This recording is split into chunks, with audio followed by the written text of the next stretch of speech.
우리에게 주셨습니다. 할렐루야. 옆에 계신 성도님들에게 축복의 인사를 하겠습니다. 기도원의 신앙과 삶을 삽시다. 기도원의 신앙과 삶을 삽시다. 지난 주일 예배 시간에 욥의 신앙과 삶이라는 말씀을 주신 하나님이 이번 주일에는 기도원의 신앙과 삶이라는 말씀을 우리에게 주셨습니다.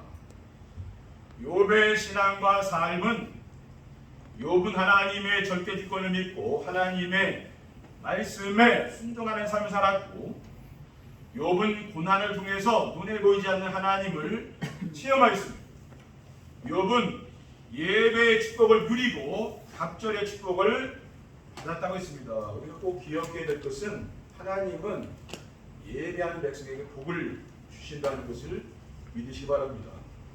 욥의 신앙과 삶을 살려면은 오직 그리스도의 비밀을 깨닫고 임마누엘의 축복을 누려야 하고, 하나님의 주권을 믿고 하나님의 선하신 계획이 있음을 믿어야 되며, 창조주 하나님은 사랑하는 자녀들에게 반드시 복 주시는 이심을 믿어야 한다고 했습니다.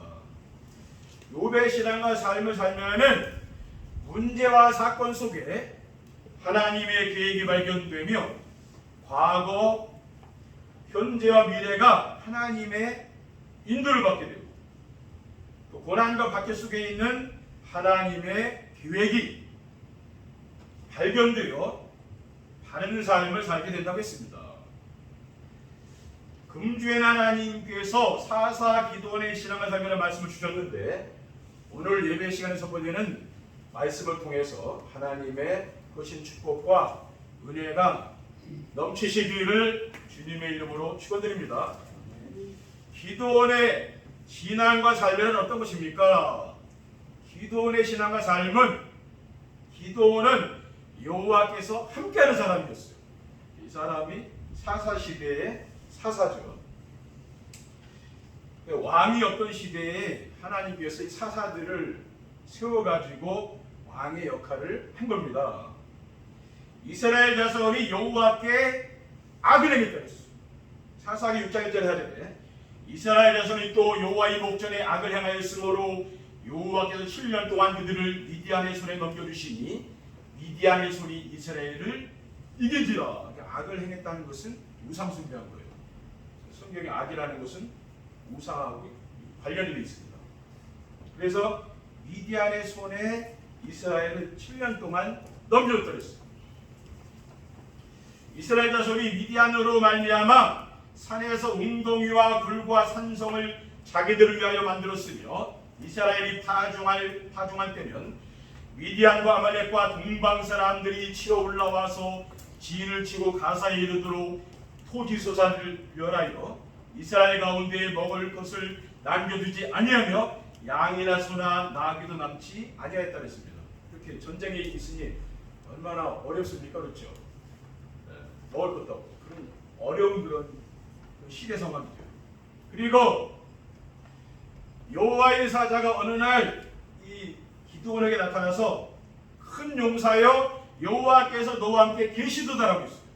사사기 6장 11절 12절에 마침 요아스의 아들 기드온이 미디안 사람에게 알리지 아니하려 하여 밀을 포도주 틀에서 타작하더니 여호와의 사자가 기드온에게 나타나 이르시되 큰 용사의 여호와께서 너와 함께 계시도다. 하나님이 너와 함께 가신다.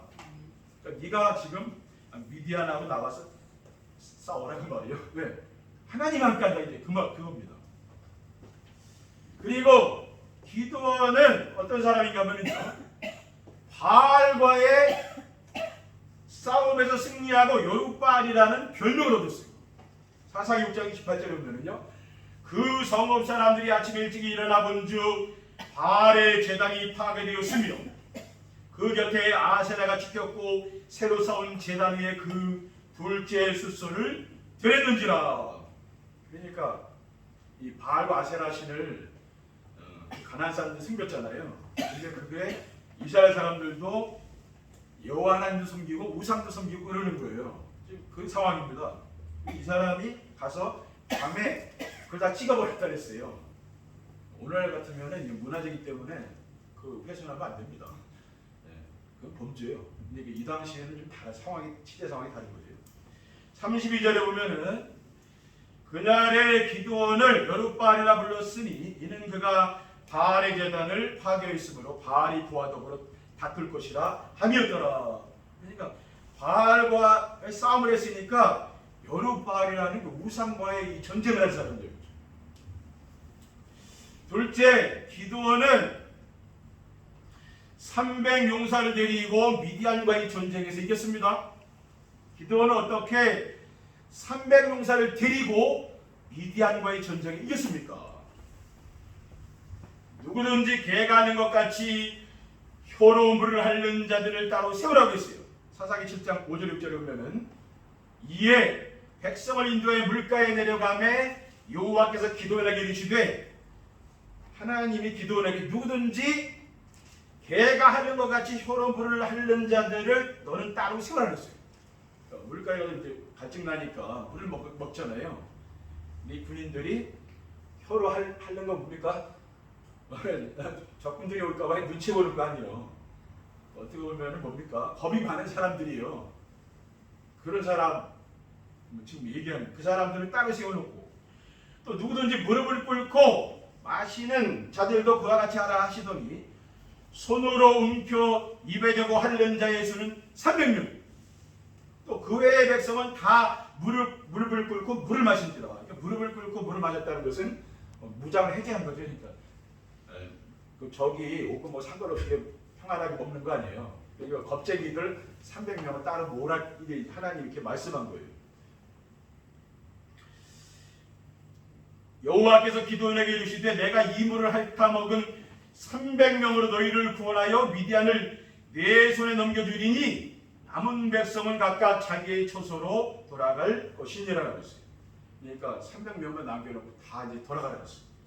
그러니까 하나님께서 이 300명을 가지고 미디안과의 전쟁을 하는 겁니다.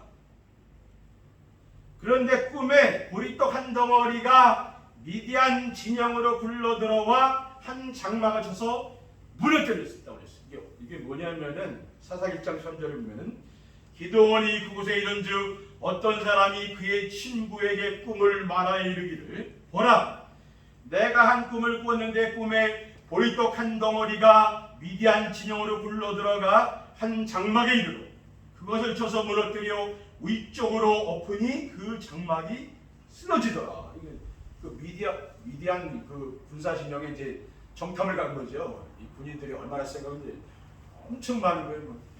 이 사람 숫자가요 엄청 많이 모여 있는 거예요. 근데 꿈 얘기를 들은 거예요. 기드온이 꿈에 보니까 이 보리떡 한 덩어리가 와가지고 그 장막을 다 헐었다. 그러면서 이거는 그 옆에 있는 친구가 해몽하기를 이제 기드온이 이 군사들이 와가지고 우리 지금 이 미디안과의 전쟁에서 이길 거다. 이제 그 얘기를 해준 거예요. 그러니까 기드온이 얼마나 힘이 났겠습니까? 그래 가가지고 그 꿈 얘기를 다 얘기한 거예요. 그러니까 뭐 군인들이 막 그 용기가 생긴 거죠. 전쟁에서 승리를 보면 그 용기 있잖아요. 힘이 있어야 되는 거예요. 이 사람 마음에 힘을 얻은 거죠. 그리고 전쟁을 할 때 어떻게 했느냐면요. 나팔과 항아리에 횃불을 감추고 여호와를 위하여라 기드온을 위하여 했어요. 사사기 7장 18절에 보면요. 나와 나를 따르는 자가 다 나팔을 불거든 너희도 모든 진영 주위에서 나팔을 불며 이르기를 여호와를 위하라 기도하는 위하라 하라. 그러니까 지금 밤중에 전쟁이 일어났잖아요. 그러니까 지금 뭐 군인들이 창 들고 칼 든 다 군인들일 거 아니에요. 근데 이 이스라엘 사람들이 나팔을 부는 거예요. 나팔. 그리고 창과 칼로 전쟁에 나가는 게 아니에요. 여기 보면은요. 20절에 보면은요. 세대가 나팔을 불며 항아리를 부수고 왼손에 횃불을 들고 오른손에 나팔을 불며 외쳐 이르되 여호와와 기드온의 칼이다라고 있어요. 그렇게 외치라는 거예요. 횃불 항아리에다 횃불을 들고 한 손에 나팔 들고 나팔을 크게 외치고요. 밤에 그 다음에 횃불을 깬 거예요. 항아리.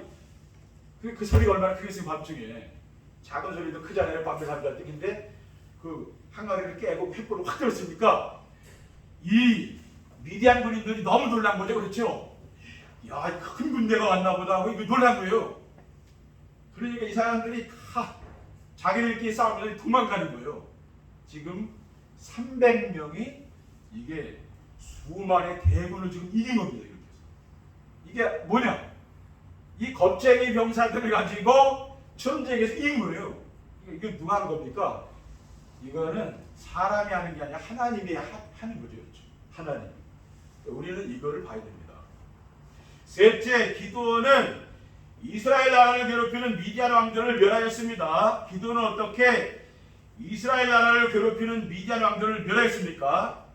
에브라임 사람들이 미디안 두 방백 오렉과 수앱을 사로잡아 죽였어요. 사사기 7장 25절에 미디안이 두 방백 오렉과 수앱을 사로잡아 오렉은 오렉 바위에서 죽이고 수앱은 수앱 포도주 틀에서 죽이고 미디안을 추격하였고 오렉과 수앱의 머리를 요단강 건너편에서 기드온에게 가져왔더라. 그러니까 전쟁은 사기에 있잖아요. 지금 완전히 미디안 군인들 사기가 떨어져서 지금 이스라엘 사람들이요 다 가서 점령하는 거예요. 왜냐? 우리 성도님들 마찬가지예요. 여러분들 마음에 힘이 있으면은요 세상 살기 힘들지 않다니까요. 근데 낙심도 있어요. 힘든 거예요. 근데 하나님이 나와 함께 한다는 그 힘이 있으면은 세상 이기는 겁니다. 그렇죠? 그리고 기드온은 미디안의 왕들인 세바와 살문나를 사로잡고 죽였습니다. 사사기 8장 21절에 세바와 살문나가 이르되 내가 일어나 우리를 치라 사람이 어떠하면 그의 힘도 그러하니라 하니 기드온이 일어나 세바와 살문나를 죽이고 그들의 낙타복에 있던 초승달 장식들을 띄어서 가지니라. 그러니까 세바와 살문나 이 가나안 왕들을 다 죽인 거죠. 그렇죠? 그리고 전쟁에 승리한 거예요. 그리고 미디안이 이스라엘 자손에게 복종하여 다시는 머리를 들지 못하게 했다고 했어요. 사사기 8장 28절에 미디안이 이스라엘 자손 앞에 복종하여 다시는 머리를 들지 못하였으므로 기드온이 사는 40년 동안 그 땅이 평안하였더라. 40년 동안 전쟁이 없는 거예요. 전쟁이 없으니까 평안하죠. 지금 중동에 전쟁하고 얼마나 힘들겠습니까? 전쟁이 없으면 평안하잖아요. 그렇죠? 전쟁이 일어나면 다 무너지는 거 아니에요. 아무리 많이 해놨어도 다 없어지잖아요. 그러니까 이렇게 전쟁에서 승리했다는 거예요. 우리 성도님들 뭡니까? 현장에 나가고 영적 전쟁하는 거아니에요. 그렇죠? 기드온의 신앙과 삶을 살려면 어떻게 해야 됩니까? 기드온의 신앙과 삶을 살려면은 오직 그리스도께서 완전하시고 충분하며 모든 것임을 믿어야 됩니다. 기드온의 신앙과 삶을 살려면 왜 오직 그리스도께서 완전하시고 충분하며 모든 것임을 믿어야 됩니까? 왜냐하면은 인생의 근본 문제의 해답은 오직 그리스도밖에 없습니다. 다른 길이 없습니다. 그게 우리 속에 각인되어야 돼요. 이 세상의 모든 문제는 모든 만물을 지으신 창조주 하나님을 모르고 죄와 사탄에게 종들어가는 사람. 로마서 1장 28절에 또한 그들이 마음에 하나님 그들을 싫어하며 하나님께서 그들을 그 상실한 마음대로 내버려 두사 합당하지 못한 일을 하게 하셨다. 왜? 마음에 하나님이 없으니까 사람 뭡니까? 악한 생각 다 하는 거 아니에요. 모든 불의 추악하며 악이 가득한 자요 시기살인 분쟁 사기 악독이 가득한 자요 수군수군하는 자요 비방하는 자요 하나님께서 미워하시는 자요 능욕하는 자요 교만한 자요 자랑하는 자요 악을 도모하는 자요 부모를 거역하는 자요 우매한 자요 배약하는 자요 무장한 자요 무자비한 자라. 이게 하나님이 없은 거예요. 그러니까 여러분이 현장에 나가면은 하나님 없는 사람하고 살잖아요. 그 사람들을 이해해야 돼요. 아, 저 하나님이 없어서 그렇구나. 자꾸 오해하면 안 됩니다. 왜냐하면 하나님 없으니 그럴 수밖에 없잖아요. 그래서 우리는 뭡니까? 그리스도는 어떤 분인가가 중요합니다. 그리스도는 우리를 죄로 말미암은 재앙에서 해방하신 참 제사장입니다. 로마서 8장 1절 2절에 그러므로 이제 그리스도 예수 안에 있는 자에게는 결코 정죄함이 없나니 이는 그리스도 예수 안에 있는 생명의 성령의 법이 죄와 사망의 법에서 너를 해방하였습니다. 이런 말씀을 우리가 암송해야 돼요. 신앙생활이라는 것은 어떤 뭐 뛰어난 그런 말씀을 가지고 하는 게 아니고 우리가 강단에서 받은 말씀을 내가 늘 암송하고 묵상해. 그게 나의 인생을 바꾸는 것이죠. 세상의 지식이 우리를 못 바꾸기도 어렵죠. 그 영적 문제 해결 안 돼요. 세상에 많이 배우고 능력 있는 사람 많잖아요. 그 사람들 영적 문제 해결 안 됩니다. 우리는 뭡니까? 이러한 말씀을 내 마음에 담으면서 우리가 치유되는 거예요. 그리스도는 사망 권세를 가지고 있는 사탄의 권세에 방하신 만왕의 왕이십니다. 이분에서 2장 14절에 자녀들은 혈과 육에 속하였음에 그도 또한 같은 모양으로 혈과 육을 함께 지니심은 죽음을 도하여 죽음의 세력을 잡은 자 곧 마귀를 멸하시려라고 했어요. 그러니까 마귀가 있는 거 아닙니까? 그러니까 마귀를 멸하신 거예요. 그리고 그리스도는 창조주 하나님을 만나 함께 지내는 유일한 기도 대신 참 선지자입니다. 요한복음 14장절에 내가 곧 길이요 진리요 생명이니 나로 말미암지 않고는 아버지께로 자가 없느니라. 근데 우리가 그리스도가 아니면은 내 인생은 안 되는 거예요. 우리가 이 자리에 있는 그 그리스도 때문에 있는 거 아니에요, 그렇죠? 내가 잘 나갔으면 우리가 이 자리에 있겠습니까, 그렇죠? 그리고 인간은 연약하고 불완전하지만 예수 그리스도는 완전하신 하나님이시기 때문입니다. 베드로전서 1장 18절에 19절에 너희가 알거니와 너희 조상이 물려준 헛된 행실에서 계속함을 받은 것은 은이나 금같이 없어질 것으로 된 것이 아니요 오직 흠없고 점없는 어린 양 같은 그리스도의 보배로운 피로 된 것입니다. 뭡니까? 이 흠없고 점없는 그리스도의 피를 냈다고. 그걸 알아야 돼요. 그리고 그리스도 안에 모든 지식과 지혜와 보화가 들어있기 때문입니다. 고린도서 2장 3절에 그 안에는 지혜와 지식의 모든 보화가 감춰있다 그랬어요. 여러분이 꼭 기억해야 될 것은 뭐냐면은 지금 내 힘으로 내 능력으로 산다고 생각하는 건 그건 잘못입니다. 그러니까 기도원이 뭐예요?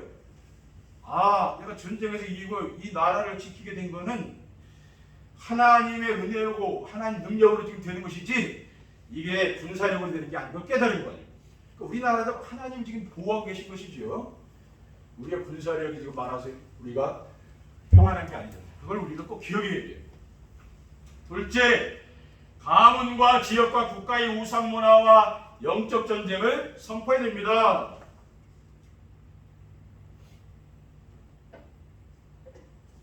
왜 가문과 지역과 국가의 우상 문화와 영적 전쟁을 선포해야 됩니까?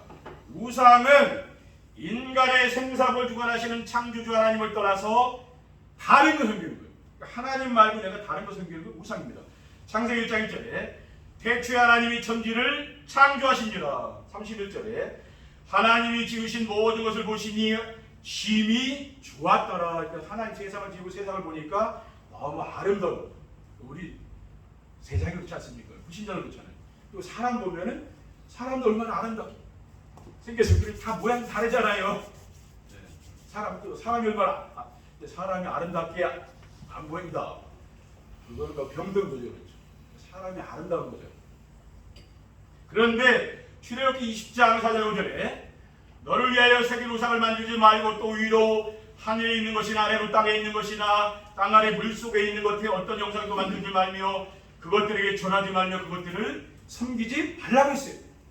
또 고린도전서 10장 19절에 20절에 그런즉 내가 무엇을 말하느냐 우상의 제물은 무엇이며 우상은 무엇이냐 무릇 이방인이 제사하는 것은 귀신에게 하는 것이요 하나님께 제사하는 것이 아니니 나는 너희가 귀신과 교제하는 자가 되기 원하지 않느냐.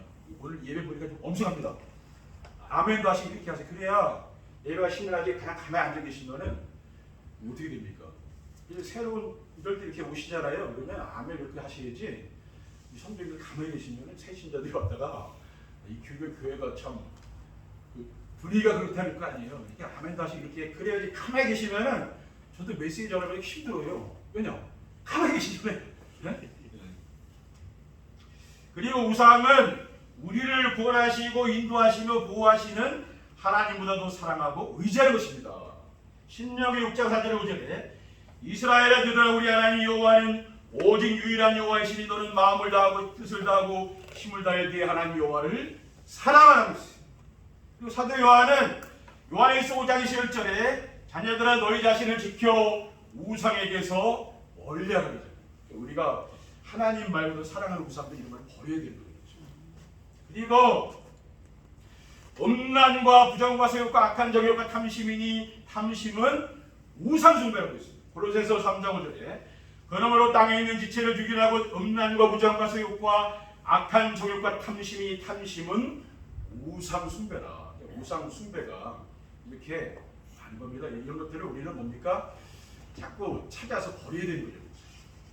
셋째, 우리의 후대들을 제자로 길러야 하고 제자의 신앙을 가져야 됩니다.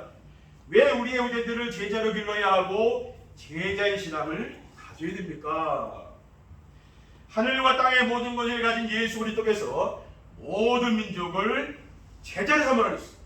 마태복음 18장 18절 19절에 예수께서 나와 말씀하여 이르시되 하늘과 땅의 모든 것을 내게 주셨으니 그러므로 너희는 가서 모든 민족을 제자로 삼아 아버지 아들과 성령의 이름으로 죄를 베풀고 내가 너에게 분부한 모든 것을 가르쳐 지키게 하라. 볼지어다 내가 세상 끝날까지 너희와 항상 함께 있으라 했습니다.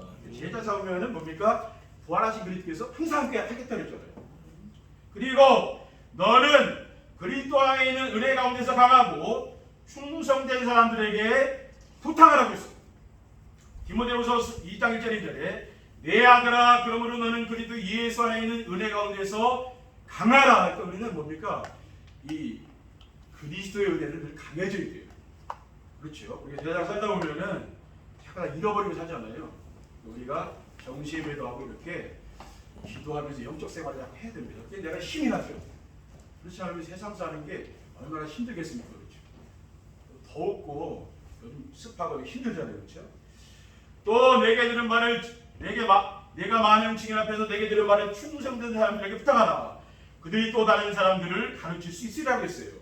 그리고 예수님께서 너희가 내 말에 구하면 참으로 내 제자가 된다고 했습니다. 요한복음 8장 31절에 32절에 그러므로 예수께서 자기를 믿은 유대인들에게 이르시되 너희가 내 말에 구하면 참으로 내 제자가 되고 진리를 알지니 진리가 너희를 자유롭게 하겠습니다. 하려고 했습니다. 그러니까 우리가 뭡니까? 하나님의 말씀을 따라가면 이렇게 제자가 되는 거예요. 제자는 다른 게 아닙니다. 이 강단의 말씀에 순종한 걸 따라가면 그 사람이 제자예요. 근데 우리가 처음 오시는 분들은 뭡니까? 이 말씀을 들리겠습니까? 잘 안 들린다. 교회 분위기를 보는 거예요. 교회 크기나 규모 그런 거 보지 않겠습니까? 근데 오래 이렇게 다니신 분들이 이 말씀이 자꾸 들어가는 거예요. 우리가 포럼을 자꾸 하지 않은 이유는 거기 있는 거예요. 그렇지 않으면은 저분이 어떤 생각하는지 어떻게 알아요? 그럼 모르잖아요. 그래서 자꾸 포럼을 해서 말씀이 성도들에게 어떻게 전달되고 그것을 이제 확인하는 거예요. 그렇지 않으면 뭡니까? 예배 이제 성공하고 가는 건 아니잖아요. 말씀이 들어가 있는 거죠. 이러한 축복 누리시는 성도님들 되시기를 주님의 이름으로 축원드립니다. 기도원의 신앙을 살면서 하게 되면 어떻게 됩니까? 기도원의 신앙을 살면서 하게 되면은 오직 복음이 되어 임만의 축복을 주심으로 성도들 개인이 평안하고 행복합니다. 우리 성도님들이 인생 문제 완전히 해답이 오직 그리스도가 되어 하나님이 어느 곳에 있든지 함께하는 축복 임만해. 이거는 뭐냐? 오직 그리스도가 돼야 하나님 함께하는 축복을 누리는 거죠. 그러면은 두렵거나 불안하지 않고 마음이 평안하고 행복한 세상살이는 두렵고 불안하고 이런 게 늘 있잖아요. 근데 그런 게 자꾸 없이 평안하다는 말이에요. 그러니까 행복하지 않겠습니까? 둘째, 사사기도원의 신앙을 살면서 하면은 가정의 영적 문제가 치유되어 갈등과 다툼이 없어지고 온 가족들이 사랑하며 살게 됩니다. 강한 약해 묻은 성도들이 인공지능과 우주 시대를 살면서 복음이 오직되어 하나님이 함께 하시는 임마누엘 축복을 누리며 강단의 말씀을 따라만 가면은 가족들이 갈등과 미움이 없습니다. 그렇지 않으면 갈등과 미움이 늘 있는 거 아닙니까? 근데 이런 게 없어지라는 말이에요. 서로 사랑하며 아껴주고 도와주고 아름다운 가정. 여러분이 그래서 교회 나오신 거 아닙니까? 근데 처음에 이렇게 오시는 분들은 교회 문제가 없이 오는 사람은 아무도 없다니까요. 우리가 첫 이렇게 새신자를 오시면은 그게 온전한 사람이 안 와요. 다 어렵고 힘든 사람입니다. 그런 사람을 치유해줘요. 그게 교회가 하는 일이에요. 그러니까 교회는 어떻게 보면은 종합병원 같은 거예요. 왜냐? 교회 와서 치유되고 회복돼가지고 건강한 삶을 살게 하는 거예요. 그게 전인 치유. 그게 교회입니다. 그렇죠? 마지막으로 사사기도원의 신앙과 삶을 살면은 지역과 시대의 우상에 빠져 고통당하는 사람들을 치유하고 전도가 되어집니다. 우리 성도님들이 삶의 현장에서 강자의 말씀을 듣고 마음에 각인시키는 정시를 통해 사탄과 영적 싸움을 싸워야 됩니다. 우리는 늘 눈에 보이지 않는 사탄과 싸워야 됩니다. 왜 사탄을 자꾸 세상을 우리를 끌고 들어가잖아요. 자기 중심, 물질 중심, 성공 중심으로. 우리는 뭡니까? 영적 싸움을 하면서 자꾸만 빠져나가야 됩니다. 그리고 인생의 방향은 어디에 되면 제자를 세우는 데야 된다고. 제자. 성공의 방향이 아니라 제자의 되는. 우리 후대들은 뭡니까? 제자를 세워야 돼요. 그러면은 현장에서 사탄에게 종료하면서 사는 사람들의 영적 상태가 보이고요. 그들에게 그리스도를 답을 주면은 전도가 됩니다. 세상 사람들이 영적인 상태가 보이는 거죠. 왜? 사탄에게 종료라는 게 보이잖아요. 그러면 내가 답을 줄 수 있죠. 안 보이는 게 어떻게 답을 줍니까? 그렇죠? 우리 성도님들이 교회에 나와서는 평안하게 이렇게 쉼을 얻으시고, 교회는 그런 곳이죠. 일하러 오는 게 아니잖아요. 평안하게 은혜 받고, 세상에 살기도 힘든데 또 요즘 날이 덥고 무덥잖아요. 평안히 쉬시고 삶의 현장 가서 좀 생명 살리는 귀한 역사들이 일어나시기를 주님의 이름으로 축원드립니다. 기도하겠습니다. 사랑의 하나님 감사합니다. 오늘 우리에게 주신 언약의 말씀을 굳게 붙잡을 수 있도록 인도하여 주시고, 기도원은 300명을 가지고 미디안과의 대군과의 싸워서 승리했듯이 우리가 정말 영적인 군사로 하나님 앞에 세워져서 이 현장을 살릴 만한, 국가를 살릴 만한 하나님의 능력을 받을 수 있도록 축복해 주시옵소서. 우리 구주 예수 그리스도의 이름으로 기도합니다. 아멘.